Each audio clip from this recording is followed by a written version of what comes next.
모두들 반갑습니다. 지니 인베스트먼트 강태공 전문가입니다. 이번 시간에는요, 여러분들이 좋아하는 바로 정부 정책, 그 다음에 이제 정부 정책, 대선수 이런 거 굉장히 좋아하죠. 거기다 추가적으로 최근에가 아니라 이제 한 5개월 된 것 같아요. 일론 머스크 씨도 투자를 하고 있고, 투자를 하면서 이 굉장히 각광받고 있는 사업 중에 하나, 10년간 엄청난 성장이 기대되는 꾸준한, 여러분 좋아하는 실적주 좋아하죠. 실적주를 좋아한다고 하면은 앞으로 10년 정도는 꾸준한 성장이 기대되는 저평가 우량주를 여러분들에게 알려드리도록 할 테니까 지금부터 여러분들이 끝까지 잘 따라주셨으면 좋겠다 라고 말씀을 드리면서 좋아요와 구독하기 한 번씩 눌러주셨으면 좋겠습니다. 자, 일단은 이번 시간에 여러분들에게 말씀드리고 싶은 거는 이전에도 한번 살짝 언급하긴 했었어요. 최근에 뉴스 나온 게 뭐가 있냐고 하면은 이제 유럽연합이죠. 이제 유럽연합이 탄소 국경세를 물린다고 했는데 이제 미국에서도 탄소 국경세 논의가 힘을 받고 있다. 그래 이제 미국에서까지 탄소 국경세에 대한 이야기가 나온다는 거는 이제 탄소 국경세 이거는 피할 수가 없는 부분이고 어쩔 수 없이 여기에 대한 대응이 나와줘야 돼요. 그러다 보니까 지금 이제 과거 정부 정책이었기도 최근 정부 정책이기도 하고 이제 탄소 국경세에 대한 이야기가 나오면서 우리가 지금 계속해서 다시 한번 떠오르는 게 뭐냐고 하면은 탄소 포집 기술이죠. 탄소 포집 기술이라고 해서 CCUS라고 우리가 흔히 얘기하는 이 기술이 있습니다. 그 기술이 왜 이제 각광을 받느냐? 왜 다시 떠오르냐? 자, 그전에는 이 탄소 포집 기술이 불가능하다기보다는 경제력이 너무 없었습니다. 그래서 보면은 자, CCUS는 부족한 경제성으로 인하여 지금까지 보급 속도가 더뎠다. 그러니까 보면은 탄소 포집 비용은 톤당 60달러이면 운반 및 저장까지 고려하면 70달러 수준. 그러니까 이게 싼 비용은 아니에요. 싼 비용. 근데 중요한 거는 이제 탄소 국경 조정세라는 이슈가 나타나면서 상황이 바뀐다. 현재는 유럽에서 논의된 탄소 국경세 가격은 톤당 60달러이며 유엔은 톤당 100달러를 언급하고 있다는 거죠. 그러면은 기존에는 탄소 포집 비용이 너무나도 비쌌기 때문에 굳이 이것을 할 이유가 없었던 거예요. 근데 이제 탄소 국경세라는 이슈가 나오면서 톤당 만약에 100달러까지 올라간다. 100달러까지 올라가게 된다고 하면은 굳이 이거를 국경세를 주느니 뭐합니까? 60달러를 주고 70달러 수준을 주고 탄소 포집에 대한 이런 부분을 이용하는 게 기업에서는 이윤이 더 많이 나게 됩니다. 그 다음에 제가 아까 또 추가적으로 이게 왜 정부 정책이었냐고 하면은 아까도 얘기했다시피 탄소에 대한 건 어쩔 수 없이 지구온난화죠. 지구온난화를 불러일으키고 이게 이제 친환경 정책에 대한 이 부분에서 계속해서 탄소 배출 이거는 뭐예요? 이 우리나라 뭐 그린 뉴딜이라든지 케인 뉴딜 그 다음에 뭐 전 세계적인 친환경 정책으로도 계속해서 정부 정책이 나오고 있는 부분이에요. 거기다가 이제 우리나라에서 또 나왔던 뉴스가 뭐가 있냐고 하면은 이게 저번 달에 나온 뉴스인데 자 보면은 이산화탄소 포집 비용을 2050년까지 3분의 1로 줄인다. 그러면은 2050년까지 3분의 1로 줄이게 되면은 지금 이제 70달러라고 했을 때 거의 이제 한 25달러 정도 수준. 그러니까 만약에 탄소 국경세 가격이 톤당 100달러라고 하면은 100달러까지 된다고 하면은 4분의 1의 가격이 되기 때문에 이 CCUS라는 이 탄소 포집 기술에 대한 거는 앞으로 갈수록 계속해서 성장할 수밖에 없다. 왜? 정부에서도 이 정책을 밀고 있고 그리고 그 다음에 제가 아까 일론 머스크도 투자를 했다라고 말씀을 드렸잖아요. 실제로 뉴스를 보면은 일론 머스크가 어떻게 했냐고 하면은 자 일론 머스크 탄소 포집에 1억 달러 내놨다. 자 보면은 이 사람도 이 탄소 포집 기술에 대해 가지고 적극적으로 추출할 수 있는 탄소 포집 신기술 개발하기 위해서 1억 달러를 기부할 것이다 라고 밝혔다. 그러니까 지금 전 세계적으로도 이 탄소 포집 기술에 대한 거는 계속해서 각광받고 주목받고 있는 기술이다라고 좀 말씀을 드리고 싶어요. 그러다 보니까 여기에 관련되어 있는 종목이 뭐가 있는지 관련되어 있는 수혜주가 뭐가 있는지를 여러분들에게 좀 말씀을 드리면서 여러분들이 앞으로 성장할 만한 종목들을 찾아서 묵혀둔다라고 하면은 방금 말했다시피 이 탄소 국경세에 대한 이런 것들이 이제 본격적으로 가속화될수록 오히려 CCUS 탄소 포집 기술은 조금 더 부각이 받을 거고 그 다음에 이제 미래 가치도 있는 종목이기 때문에 실적주로 봤을 때도 여러분들이 충분히 좋아할 만한 미래 가치 투자 이런 종목 중에 하나가 될 거다라고 좀 말씀을 드리겠습니다. 자 그러면은 우리가 탄소 포집 기술 관련한 수혜주가 뭐가 있는지를 알아보기에 앞서 기본적으로 탄소 포집 기술이 어떤 것인지를 좀 알고 봐야겠죠. 그래서 보통 이제 그냥 어차피 다 알 거라 생각해. 이걸 뭐 누가 모르겠어. 그냥 알 거라 생각하지만 모르는 분이 혹시라도 있을 수도 있기 때문에 설명을 드릴게요. 보통 화석연료를 사용하게 되면 이제 이산화탄소가 나오고 이게 환경오염의 주된 원인이 되죠. 그러다 보니까 이 이산화탄소를 이제 뭐합니까? 포집, 말 그대로 포집, 그 다음에 이제 활용, 그 다음에 저장, 이 세 가지를 다 일컬어 가지고 뭘 한다고요? 탄소 포집 기술이라고 말을 해요. 그래서 이 기술에 대해서 이 이산화탄소가 공기 중으로 배출되는 것을 방지하는 거고, 이 탄소 포집 기술은 보통에 뭐 어떻게 분류가 되냐고 하면은 세 가지로, 세 단계로 크게 분류가 됩니다. 첫 번째가 포집이죠. 바로 이제 뭡니까? 탄소 가스에서 이산화탄소를 분리해서 저장, 이걸 포집이라고 하죠. 분리를 한다. 그러니까 저장을 놓는다. 그다음 두 번째, 운송. 이 저장된 탄소를 뭐합니까? 이거를 다시 적합한 장소까지 운송.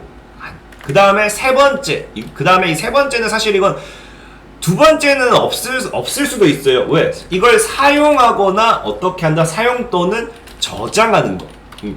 그래서 이 세 단계, 포집, 운송, 말 그대로 그거죠. 사용, 모알, 저장.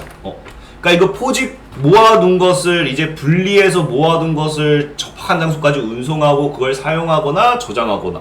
그럼 이 세 가지만 보면, 이 세 가지 관련 종목만 그냥 여러분들이 보면 너무 쉬워요. 그래서 이 그림으로 좀 설명드리면은, 잠시만요. 그림은 내가 캡처한 게 어디 갔지? 내가 닫았구나. 자, 그림으로 설명을 드리면은 지금 이제 이런 느낌이죠. 그림으로 설명드리면은 여기서 보면은 이제 산업시설에서 이제 포집을 합니다.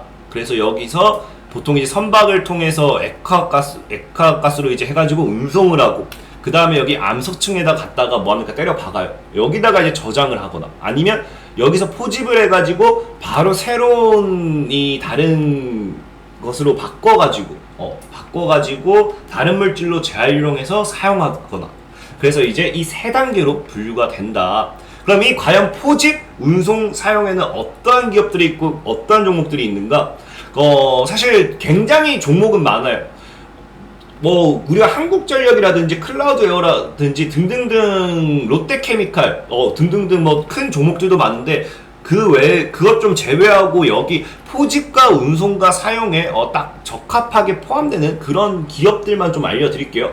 그래서 포집 같은 경우는 지금 이제 바로 우리가 알 수 있는 게 두산중공업 같은 경우가 이제 이산화탄소를 포집할 수 있는 원천 기술을 확보하고 있다. 이 정도 알고 계시면 되겠고요.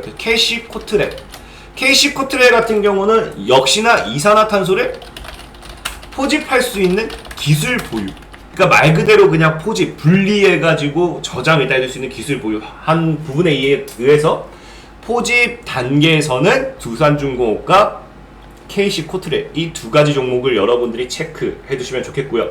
그 다음에 운송 같은 경우는 아까 보여줬죠? 이 그림 보면 알겠죠? 그림 보면 뭐예요? 포집해가지고 배로 운반하죠? 그래서 배가 역시나 이 선박이 좀 수혜를 받겠죠. 그래서 최근에 이 선박 관련해가지고 이슈가 있었던 걸 보면은 바로 여기 현대미포조선이죠. 현대미포조선 22일 서울 이거 다 버리고 현대미포조선과 한국조선해양은 저온과 고온 상태의 액화 이산화탄소를 안정적으로 운송할 수 있는 선박을 개발해 올해 하반기까지 기본 설계 인증을 받을 계획입니다. 해가지고 얘네가 이걸 운반하는 데 있어서 수혜를 받을 것이다 라는 이야기가 있죠. 그래서 운송하는 데 있어서 뭘 보라고요? 선박을 통해 가지고 얘는 뭐 있습니까? 선박 관련해서는 이제 딱 두 개 나오죠. 한국조선해양, 그 다음에 현대미포조선, 이 두 가지는 그냥 선박이다 보시면 되겠고요. 그 다음에 이제 아까 얘기했다시피 이제 사용, OR 또는 저장인데, 이거는 저장은 사실 저장은 그냥 얘네로서 이 운반해서 그냥 땅에 갖다 박으면 끝이에요. 운송해가지고 땅에 갖다 박으면 끝이기 때문에 저장 부분보다는 이제 여기서 사용이겠죠. 어떻게 전환해서 사용하는지. 그래서 사용 관련되어 있는 거는 말했다시피 다른 이 물질로 전환해야 돼요. 그래서 CNG 하이테크라는 기업이 있습니다. CNG 하이테크 같은 경우는 탄산수소 나트륨으로 이제 전환을 하게 되고, 그 다음에 이제 캠트로스도 있죠. 캠트로스 같은 경우도 에틸렌 카보네이트로 전환을 하게 되고요. 그 다음에 이제 태경 BK도 어쨌든 다른 물질로 전환을 하면서 지금 뭐 두산중고 이렇게 현재 포집이나 운송이나 사용할 저장 이 각각의 단계로 봤을 때는 현재 이렇게 종목들이 있어요. 그래서 여러분들이 이 CCUS 관련해서 탄소 포집 기술 관련해서 각각의 기업을 놓고 본다라고 하면은 이렇게 좀 보시면 되겠고요. 아까 얘기했다시피 뭐 롯데케미칼도 있어요. 근데 롯데케미칼 같은 경우는 현재 2023년도까지 상용화 설비를 완공할 예정이기 때문에 아직은 좀 수혜를 받기는 조금 애매하지 않을까 싶고, 그 외에도 클라우드에 한국전력 등등등 좀 큰 기업들이 있긴 있습니다만은 아무래도 저는 이렇게 세 단계로 분류해가지고 떼놓고 보다 보니까 각각의 단계에 껴맞추기에는 두산중고, KC코트를, 한국조선해양, 미포해양조선, 그 다음에 CNG 하이테크, 캠트로스, 태경 PK 이 정도 좀 본다라고 말씀을 드리면서 여러분들도 만약에 내가 정말로 이 친환경 쪽으로 눈여겨보시고 있고, 그 다음에 그린 뉴딜, 그 다음에 우리 최근에 이제 한국판 뉴딜 정책에 투자한다 했잖아요. 그 한국판 뉴딜이 결국에 이 K 뉴딜이 이제 그린 뉴딜 포함되어 있습니다. 그 다음에 어쨌든 이 탄소 배출에 관련된 거는 꾸준하게 지금 최근에 전력난 이슈도 결국에 뭐예요? 지구 온난화, 뭐 이게 탈원전 때문이라고 하고 뭐 전력 부족이라고 하지만 결국에 지구 온난화에 따르니